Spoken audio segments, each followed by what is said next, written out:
অন্তর মম বিকশিত কর, অন্তরতর হে নির্মল কর, উজ্জ্বল কর, সুন্দর কর হে, জাগ্রত কর, উদ্যত কর, নির্ভয় কর হে, মঙ্গল কর, নিরলস নিঃসংশয় কর হে, অন্তর মম বিকশিত কর, অন্তরতর হে। নমস্কার। ফ্রেন্ডস টিভি নিবেদিত, নির্মল কুমার সাহু প্রযোজিত এবং পরিচালিত কবিতা ক্যাফে অনুষ্ঠানে আপনাদের সবাইকে স্বাগত। সঞ্চালনায় আমি গৌরী ভট্টাচার্য, আপনাদের বন্ধু। আপনাদেরকে শুভেচ্ছা, ভালোবাসা, প্রণাম সব কিছুই জানাচ্ছি। আমাদের সঙ্গে আজকে আবৃত্তি শিল্পী আর আর্য রানা আছেন আর কি। আর্য কি কবিতা শোনাবে? আমি আজকে বীরপুরুষ কবিতা শোনাবো। আচ্ছা, ঠিক আছে, শোনাও। নমস্কার। মনে করো যেন বিদেশ ঘুরে মাকে নিয়ে যাচ্ছি অনেক দূরে। তুমি যাচ্ছ পালকিতে মা চড়ে, দরজা দুটো একটুকু ফাঁক করে। আমি যাচ্ছি রাঙা ঘোড়ার পরে, টকবগিয়ে তোমার পাশে পাশে। রাস্তা থেকে ঘোড়ার খুঁড়ে খুঁড়ে রাঙা ধুলোয় মেয়ে ঘুরিয়ে আসে। সন্ধে হলো, সূর্য নামে পাটে, এলেম যেন জোড়া দিঘির মাঠে। ধুধু করে যেদিক পানে চাই, কোনোখানে জনমানব নাই। তুমি যেন আপন মনে তাই ভয় পেয়েছ, ভাবছ এলেম কোথা। আমি বলছি ভয় করো না মাগো, ওই দেখা যায় মরা নদীর সোতা। চোর কাঁটাতে মাঠ রয়েছে ঢেকে, মাঝখানেতে পথ গিয়েছে বেঁকে। গরু বাছুর নেই কোনোখানে, সন্ধে হতেই গেছে গায়ের পানে। আমরা কোথায় যাচ্ছি কে তা জানে, অন্ধকারে দেখা যায় না ভালো। তুমি যেন আমায় বললে ডেকে, দিঘির ধারে ওই যে কিসের আলো। এমন সময় হা রে রে রে রে, ওই যে কারা আসতেছে ডাক ছেড়ে। তুমি ভয়ে পালকিতে এক কোণে, ঠাকুর দেবতা স্মরণ করছো মনে। বেয়ারাগুলো পাশে এই কাঁটা বনে, পালকি ছেড়ে কাঁপছে থরো থরো। আমি যেন তোমায় বলছি ডেকে, আমি আছি ভয় কেন মা করো। হাতে লাঠি, মাথায় ঝাঁকড়া চুল, কানে তাদের গোঁজা জবার ফুল। আমি বলি দাঁড়া খবরদার, এক পা কাছে আসিস যদি আর। এই চেয়ে দেখ আমার তলোয়ার, টুকরো করে দেব তোদের সেরে। শুনে তারা লম্ফ দিয়ে উঠে চেঁচিয়ে উঠল হা রে রে রে রে। তুমি বললে যাসনে খোকা ওরে। আমি বলি দেখো না চুপ করে। ছুটিয়ে ঘোড়া গেলেন তাদের মাঝে, ঢাল তলোয়ার ঝনঝনিয়ে বাজে। কি ভয়ানক লড়াই হলো মা, যে শুনে তোমার গায়ে দেবে কাঁটা। কত লোক যে পালিয়ে গেল ভয়, কত লোকের মাথা পড়ল কাটা। এত লোকের সঙ্গে লড়াই করে ভাবছো খোকা গেলই বুঝি মরে। আমি তখন রক্ত মেখে ঘেমে বলছি এসে লড়াই গেছে থেমে। তুমি শুনে পালকি থেকে নেমে চুমো খেয়ে নিচ্ছ আমায় কোলে। বলছো ভাগ্যে খোকা সঙ্গে ছিল, কি দুর্দশাই হতো তা না হলে।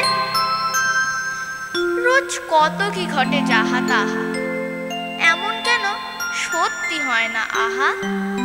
ঠিক যেন এক গল্প হতো তবে, শুনতো যারা অবাক হতো সবে।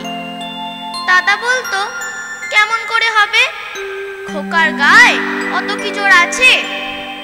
পাড়ার লোকে সবাই বলতো শুনে, ভাগ্যে খোকা ছিল মায়ের কাছে। নমস্কার। ভালো হয়েছে আর্য, তুমি কবিগুরু রবীন্দ্রনাথ ঠাকুরের বীরপুরুষ একটি বিখ্যাত কবিতা সেটি করে শোনালে। তোমার আবৃত্তির পথ ভালো হোক, আরও এগিয়ে যাও তুমি, এই কামনা করি। ভালো থেকো তাহলে। আমার মাথা নত করে দাও হে তোমার চরণ ধুলার তলে, সকল অহংকার হে আমার ডোবাও চোখের জলে। আমরা আছি কবিতা ক্যাফে কবিতার অনুষ্ঠানে। আজকে আমরা অনেক আবৃত্তি শিল্পী আমাদের মধ্যে আছে। এখন আমাদের উপস্থিত হয়েছে, কি নাম তোমার? অহনা ভট্টাচার্য। খুব সুন্দর নাম অহনা। তুমি কি কবিতা শোনাবে? বৃষ্টি পড়ে টাপুর টুপুর, কবিগুরু রবীন্দ্রনাথ ঠাকুরের। বাহ, খুব ভালো কবিতা, বলো তাহলে আমরা শুনি। নমস্কার। দিনের আলো নিবে এলো, সূর্যি ডোবে ডোবে, আকাশ ঘিরে মেঘ জুটেছে চাঁদের লোভে লোভে। মেঘের উপর মেঘ করেছে রঙের উপর রং, মন্দিরেতে কাঁসর ঘণ্টা বাজলো ঠং ঠং। ও পাড়েতে বৃষ্টি এলো ঝাপসা গাছপালা, এ পাড়েতে মেঘের মাথায় 100 মানিক জ্বালা। বাদলা হাওয়ায় মনে পড়ে ছেলেবেলার গান, বৃষ্টি পড়ে টাপুর টুপুর নদে এলো বান। আকাশ জুড়ে মেঘের খেলা কোথায় বাসি মানা, দেশে দেশে খেলে বেড়ায় কেউ করে না মানা। কত নতুন ফুলের বনে বৃষ্টি দিয়ে যায়, পলে পলে নতুন খেলা কোথায় ভেবে পায়। মেঘের খেলা দেখে কত খেলা পড়ে মনে, কত দিনের লুকোচুরি কত ঘরের কোণে। তারই সঙ্গে মনে পড়ে ছেলেবেলার গান, বৃষ্টি পড়ে টাপুর টুপুর নদে এলো বান। মনে পড়ে ঘরটি আলো মায়ের হাসি মুখ, মনে পড়ে মেঘের ডাকে গুরু গুরু বুক। বিছানাটির একটি পাশে ঘুমিয়ে আছে খোকা, মায়ের পরে দৌড়াত্তি সে না যায় লেখাজোকা। ঘরেতে দুরন্ত ছেলে করে দাপাদাপি, বাইরেতে মেঘ ডেকে ওঠে সৃষ্টি ওঠে কাঁপি। মনে পড়ে মায়ের মুখে শুনেছিলেম গান, বৃষ্টি পড়ে টাপুর টুপুর নদে এলো বান। মনে পড়ে সুয়োরানী দুয়োরানীর কথা, মনে পড়ে অভিমানী কঙ্কাবতীর ব্যথা। মনে পড়ে ঘরের কোণে মিটি মিটি আলো, একটা দিকের দেয়ালেতে ছায়া কালো কালো। বাইরে কেবল জলের শব্দ ছুপ ছুপ ছুপ। দোষী ছেলে গল্প শোনে একেবারে চুপ, তারই সঙ্গে মনে পড়ে মেঘলা দিনের গান, বৃষ্টি পড়ে টাপুর টুপুর নদে এলো বান। কবে বৃষ্টি পড়েছিল বান এলো সে কোথা, শিব ঠাকুরের বিয়ে হলো কবে কার সে কথা। সেদিনও কি এমনি তর মেঘের ঘটাখানা, থেকে থেকে বাজ বিজুলি দিচ্ছিল কি হানা। 3 কন্যে বিয়ে করে কি হলো তার শেষে, না জানি কোন নদীর ধারে না জানি কোন দেশে। কোন ছেলেরে ঘুম পাড়াতে কে গাহিল গান, বৃষ্টি পড়ে টাপুর টুপুর নদে এলো বান। নমস্কার। ভালো হয়েছে অহনা, বৃষ্টি পড়ে টাপুর টুপুর, খুব ভালো হয়েছে। তুমি কোন ক্লাসে পড়ো? ক্লাস 7। আচ্ছা, আবৃত্তিটা ভালো লাগে তো? হ্যাঁ। আচ্ছা, তুমি আবৃত্তি চর্চা করো, অনেক বড় হও এই জগতে, এই কামনা করি। আবার তোমার সঙ্গে নিশ্চয়ই কবিতা ক্যাফে অনুষ্ঠানে দেখা হবে। শুধু কবিতার জন্য এই জন্ম, শুধু কবিতার জন্য এই খেলা, শুধু কবিতার জন্য একা হিম সন্ধ্যাবেলা ভুবন পেরিয়ে আসা, শুধু কবিতার জন্য অপলক মুখশ্রীর শান্তি এক ঝলক, শুধু কবিতার জন্য তুমি নারী, শুধু কবিতার জন্য এত রক্তপাত মেঘে গাঙ্গেয় প্রপাত, শুধু কবিতার জন্য আরো দীর্ঘদিন বেঁচে থাকতে লোভ হয় মানুষের মতো ক্ষোভময় বেঁচে থাকা, শুধু কবিতার জন্য আমি অমরত্ব তাচ্ছিল্য করেছি। কবি সুনীল গঙ্গোপাধ্যায়ের কবিতা এত জোরালোভাবে অমরত্ব তাচ্ছিল্য করেছেন কবিতার জন্য শুনলাম। আচ্ছা, আমাদের সঙ্গে আজকে উপস্থিত হয়েছে, কি নাম তোমার? শতভিসা ব্যানার্জি। খুব সুন্দর নাম, শতভিসা। শতভিসা, তুমি আজকে কি কবিতা করবে? মেঘবালিকার জন্য রূপকথা, কবি জয় গোস্বামীর। বাহ, রূপকথার জন্য তো কবি জয় গোস্বামী খুবই বিখ্যাত, তার মধ্যে এই কবিতাটি খুবই বিখ্যাত কবিতা। আমরা খুব শুনবো আজকে কবিতা ক্যাফে অনুষ্ঠানে, তুমি করবে, খুব মন দিয়ে করো। হ্যাঁ, একদম। মেঘবালিকার জন্য রূপকথা, কবি জয় গোস্বামী। আমি যখন ছোট ছিলাম খেলতে যেতাম মেঘের দলে, একদিন এক মেঘবালিকা প্রশ্ন করলে কৌতূহলে, এই ছেলেটা নাম কি রে তোর? আমি বললাম, ফুসমন্তর। মেঘবালিকা রেগেই আগুন। মিথ্যে কথা, নাম কি অমন হয় কখনো? আমি বললাম, নিশ্চয়ই হয়, আগে আমার গল্প শোনো। সে বললে, শুনবো না যা, সেই তো রানী, সেই তো রাজা, সেই তো একই ঢাল তলোয়ার, সেই তো একই রাজার কুমার পক্ষী রাজে, শুনবো না আর, সেসব বাজে। আমি বললাম, তোমার জন্যে নতুন করে লিখবো তবে। সে বললে, সত্যি লিখবি? বেশ, তাহলে মস্ত করে লিখতে হবে, মনে থাকবে, লিখেই কিন্তু আমায় দিবি। আমি বললাম, তোমার জন্যে লিখতে পারি এক পৃথিবী। লিখতে লিখতে লেখা যখন সবে মাত্র 2-4 পাতা, হঠাৎ তখন ভূত চাপলো আমার মাথায়। খুঁজতে খুঁজতে চলে গেলাম ছোটবেলার মেঘের মাঠে। গিয়ে দেখি চেনা মুখ তো একটিও নেই এ তল্লাটে। একজনকে মনে হলো ওরই মধ্যে অন্যরকম। এগিয়ে গিয়ে বলি তাকে, তুমি কি সেই মেঘবালিকা? তুমি কি সেই? সে বললে, মনে তো নেই, আমারও সব মনে তো নেই। আমি বললাম, তুমি আমায় লেখার কথা বলেছিলে। সে বললে, সঙ্গে আছে, ভাসিয়ে দাও গায়ের ঝিলে। আর হ্যাঁ শোনো, এখন আমি মেঘ নই আর, সবাই এখন বৃষ্টি বলে ডাকে আমায়। বলেই হঠাৎ এক পশলায় চুল থেকে নখ আমায় পুরো ভিজিয়ে দিয়ে অন্য অন্য বৃষ্টি বাদল সঙ্গে নিয়ে মিলিয়ে গেল খরস্রোতায়, মিলিয়ে গেল দূরে কোথাও, দূরে দূরে। বৃষ্টি বলে ডাকে আমায়, বৃষ্টি বলে ডাকে আমায়।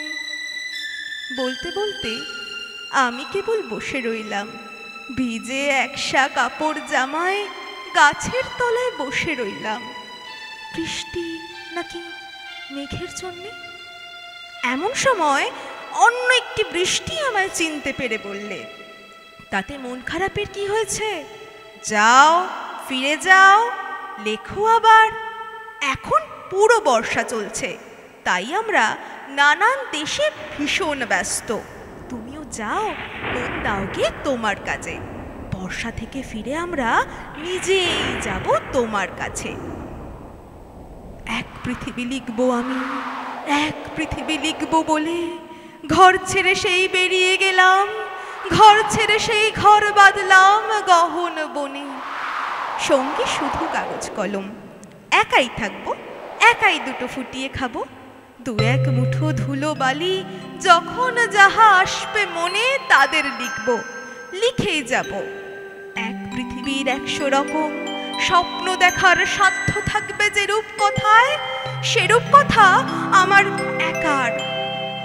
ঘাড় গুজে দিন লিখতে লিখতে, ঘাড় গুজে রাত লিখতে লিখতে, মুছেছে দিন মুছেছে রাত। যখন আমার লেখবার হাত অসাড় হলো, মনে পড়লো সাল কি তারিখ, বছর কি মাস, সেসব হিসেব আর ধরিনি।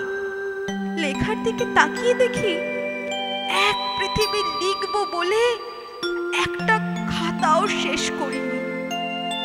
সঙ্গে সঙ্গে ঝমঝমিয়ে বৃষ্টি এলো খাতার ওপর, আজীবনের পাতার ওপর বৃষ্টি এলো এই অরণ্যে। বাইরে তখন গাছের নিচে নাচছে ময়ূর আনন্দিত, এগা চোগা চুরছে পাখি, বলছে পাখি, এই অরণ্যে কবির জন্যে আমরা বাঁচি। বলছে ওরা, আমরা কোথাও, আমরা কোথাও, আমরা কোথাও হার মানিনি। কবি তখন কুটির থেকে তাকিয়ে আছে অনেক দূরে, বনের পরে, মাঠের পরে, নদীর পরে, সেই যেখানে সারা জীবন বৃষ্টি পড়ে, বৃষ্টি পড়ে।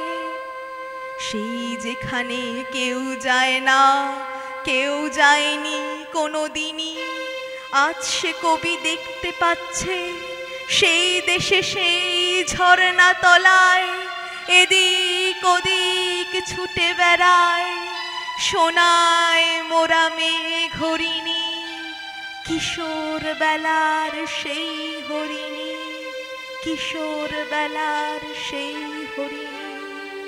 ধন্যবাদ। একদম বৃষ্টির একটা পরিবেশ তৈরি হয়ে গেছে এর মধ্যে ফ্যান্টাসিও ছিল। শতবিশা তুমি খুব ভালো করেছো। Thank you. আর আবৃত্তিটা চালিয়ে যাও, আবার দেখা হবে হয়তো কবিতা ক্যাফে। কবিতা আমার জারুলের ঘন ছায়া, কবিতা আমার নিকোনো উঠোন ঘর, কবিতা আমার চোখে অঞ্জন মায়া, কবিতা আমার গোপন স্বয়ংবর। আমরা কবিতা ক্যাফে কবিতা নিয়ে আছি আজকে। তো আমাদের মধ্যে উপস্থিত হয়েছে, কি নাম তোমার? আচ্ছা মহুয়া, তুমি কোথা থেকে এসেছো? সিঙ্গুর থেকে। আচ্ছা আচ্ছা, কি কবিতা বলবে আজকে? অমল কান্তি, কবি নীরেন্দ্রনাথ চক্রবর্তী। আচ্ছা, কবি নীরেন্দ্রনাথ চক্রবর্তী, শতবর্ষ তো চলছে, খুব প্রাসঙ্গিক তোমার কবিতা। করো, কবিতা শুনি আমরা। অমল কান্তি আমার বন্ধু, স্কুলে আমরা একসাথে পড়তাম। রোজ দেরি করে ক্লাসে আসতো সে, পড়া পারত না। শব্দরূপ জিজ্ঞেস করলে এমন অবাক হয়ে জানলার দিকে তাকিয়ে থাকতো যে দেখে ভারী কষ্ট হতো আমাদের।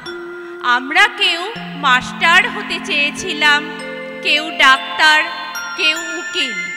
অমল কান্তি সেসব কিছু হতে চায়নি, সে রোদ্দুর হতে চেয়েছিল। ক্ষান্ত বর্ষণ আর কাকডাকা বিকেলের সেই লাজুক রোদ্দুর, জাম আর জামরুলের পাতায় যা নাকি অল্প একটু হাসির মতন লেগে থাকে। আমরা কেউ মাস্টার হয়েছি, কেউ ডাক্তার, কেউ উকিল। অমল কান্তি রোদ্দুর হতে পারেনি। সে এখন একটা অন্ধকার ছাপাখানায় কাজ করে। মাঝে মাঝে আমার সাথে দেখা করতে আসে, এটা ওটা গল্প করে, চা খায়, তারপর বলে উঠি। তাহলে আমি তাকে দরজা পর্যন্ত এগিয়ে দিয়ে আসি। আমাদের মধ্যে যে এখন মাস্টারি করে, অনায়াসে সে ডাক্তার হতে পারত। যে ডাক্তার হতে চেয়েছিল, উকিল হলে তার এমন কিছু ক্ষতি হতো না। অথচ সকলেরই সব ইচ্ছে পূরণ হলো, এক অমল কান্তি ছাড়া। অমল কান্তি রোদ্দুর হতে পারেনি। সেই অমল কান্তি রোদ্দুরের কথা ভাবতে ভাবতে একদিন যে রোদ্দুর হয়ে যেতে চেয়েছিল। নমস্কার। ভালো করেছো। এই অমলকান্তি খুব বিখ্যাত কবিতা, আর সেই রোদ্দুর হতে পারেনি, সেই ব্যথার কথাটা তুমি খুব সুন্দর তুলে ধরেছো। কবিতা ক্যাফে অনুষ্ঠানে আবার তোমার সঙ্গে নিশ্চয়ই দেখা হবে। আমাদের বিপদে মোরে রক্ষা করো, এ নহে মোর প্রার্থনা। বিপদে আমি না যেন করি ভয়, দুঃখ তাপে ব্যথিত চিতে নাই বা দিলে সান্ত্বনা। দুঃখে যেন করিতে পারি জয়। আজকের কবিতা ক্যাফে অনুষ্ঠানে আমরা এত সময় ধরে কবিতার অনুষ্ঠান আবৃত্তি শুনছি। এখন তোমার নাম কি? তোমার আবৃত্তি শুনবো। আমার নাম শর্মিলা বটকব্যাল। আচ্ছা, আর তুমি হচ্ছে আজকে কি শোনাবে? আমি কবিগুরু রবীন্দ্রনাথ ঠাকুরের আমি কবিতাটা শোনাবো। বাহ, ভীষণ। এই কবিতার মধ্যে বিরাট দর্শন রয়েছে রবীন্দ্রনাথ ঠাকুরের সমস্ত কবিতার মধ্যে। তা তুমি খুব ভালো কবিতা পছন্দ করেছো, তাহলে আমরা শুনি, তুমি কবিতা বলো। কবিগুরু রবীন্দ্রনাথ ঠাকুরের আমি। আমারই চেতনার রঙে পান্না হলো সবুজ, চুনি উঠল রাঙা হয়ে। আমি চোখ মেললুম আকাশে, জ্বলে উঠল আলো পূবে পশ্চিমে। গোলাপের দিকে চেয়ে বললুম সুন্দর, সুন্দর হলো সে। তুমি বলবে এই যে তত্ত্ব কথা, এ কবির বাণী নয়। আমি বলবো এ সত্য, তাই এ কাব্য। এ আমার অহংকার, অহংকার সমস্ত মানুষের হয়ে। মানুষের অহংকার পটেই বিশ্বকর্মার বিশ্বশিল্প। তত্ত্বজ্ঞানী জপ করছেন নিঃশ্বাসে প্রশ্বাসে, না না না, না পান্না, না চুনি, না আলো, না গোলাপ, না আমি, না তুমি। ওদিকে অসীম যিনি, তিনি স্বয়ং করেছেন সাধনা মানুষের সীমানায়, তাকেই বলে আমি।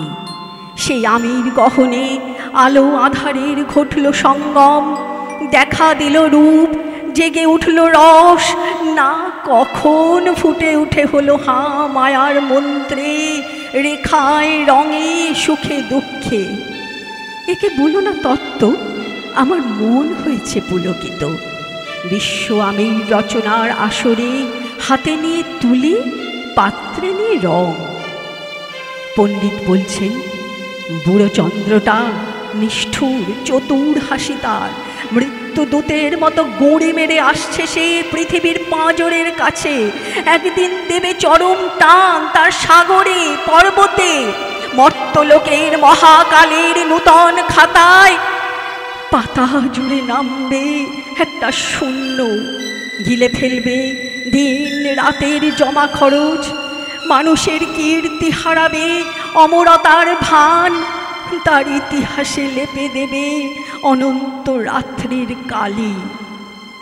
মানুষের যাবার দিনের চোখ বিশ্ব থেকে নিকিয়ে নেবে রং, মানুষের যাবার দিনের মন ছানিয়ে নেবে রস।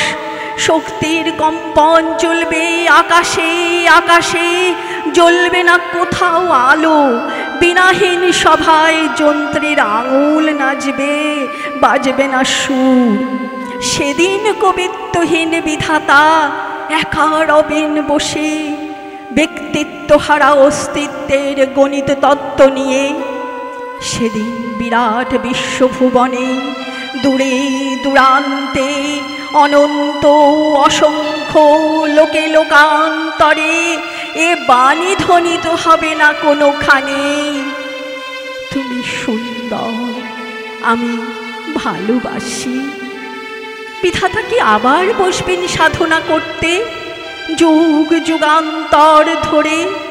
প্রলয় সন্ধ্যায় জপ করবেন, কথা কও কথা কও, বলবেন বলো তুমি সুন্দর, বলবেন বলো আমি ভালোবাসি। নমস্কার। সুন্দর হয়েছে, কিন্তু কবিতাটি খুবই কঠিন, খুবই সুন্দর।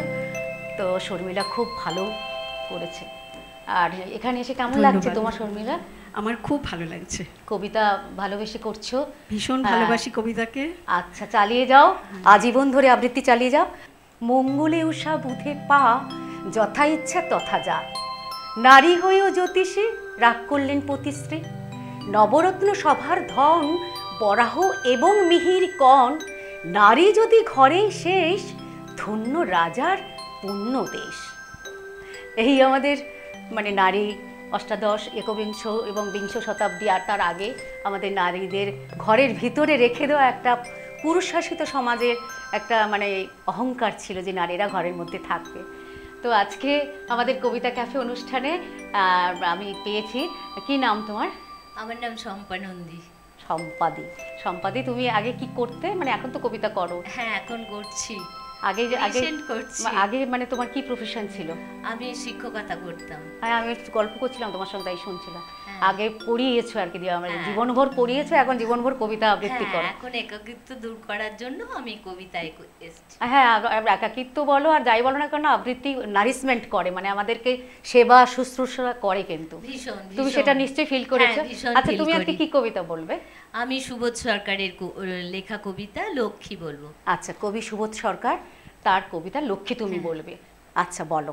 লক্ষ্মী, তুই যখন এলি ক্যানিং থেকে বরানগর, শরীরে তোর সদ্য বিয়ে, দিঘির মতো দু চোখ তোর, দু চোখে তোর বরানগর, দু চোখে তোর শ্বশুর বাড়ি, টিনের চাল, মাটিতে শোয়া, মাথার পাশে ভাতের হাঁড়ি, বাসি রুটির সঙ্গে নুন, সঙ্গে ভাত একটুখানি, তাতেই সই তুই তখন বস্তি ঘরের রাজেন্দ্রাণী।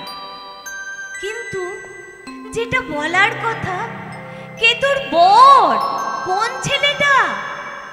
বাহাত নেই, গলায় চেন, কে দিল তোর এই বিয়েটা? লক্ষ্মী, তুই যখন এলি ক্যানিং থেকে কলকাতায়, তখন জানি দুঃখ আছে তোর শিকড়ে, তোর পাতায়। দুঃখ ছিল গ্রামেও, তবে রাগ ছিল না নিশীথকালে।